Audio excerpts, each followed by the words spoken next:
So the iPhone 11 is out. Reviews have hit the internet. A lot of blogs and publications are saying it's going to be the best selling iPhone going into 2020. It's going to be the iPhone for most people. Now, it's probably true that it's going to be one of the better selling iPhones, but I don't think it's going to be the best selling iPhone. I still think that's going to go to the iPhone XR. People are going to walk into a carrier store. They're going to see both of these devices and realize they look exactly the same. The only difference is the second camera on the back and a slight different placement of the Apple logo. Then they're going to look at the price tag and realize the iPhone XR is $100 cheaper.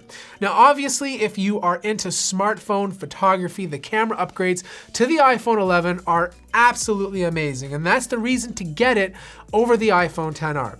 But if you just want a good camera and have similar features to the newer iPhone, the iPhone XR is a better deal. Not only are you saving $100, you can spend that $100 on something else, like accessories. Maybe on a fast charging brick, so you don't have to wait 4 hours for this thing to charge. Or maybe you want to buy yourself a brand new pair of AirPods.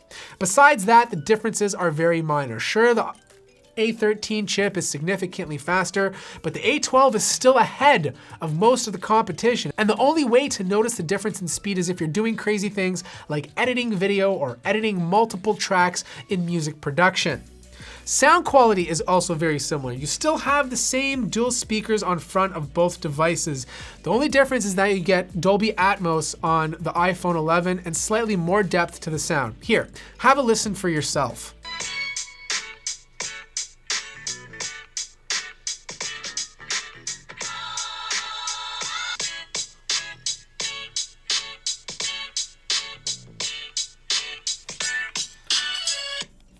So as you can tell, the sound volume is pretty much exactly the same. There's just slightly more depth with the iPhone 11, but not enough to justify a $100 price difference. Battery life is also moot because the battery life on the iPhone XR was so good already. You were able to take this device for a day and a half without having to worry about to charge. The difference is only an extra hour on the iPhone 11, not enough for you to really notice that difference.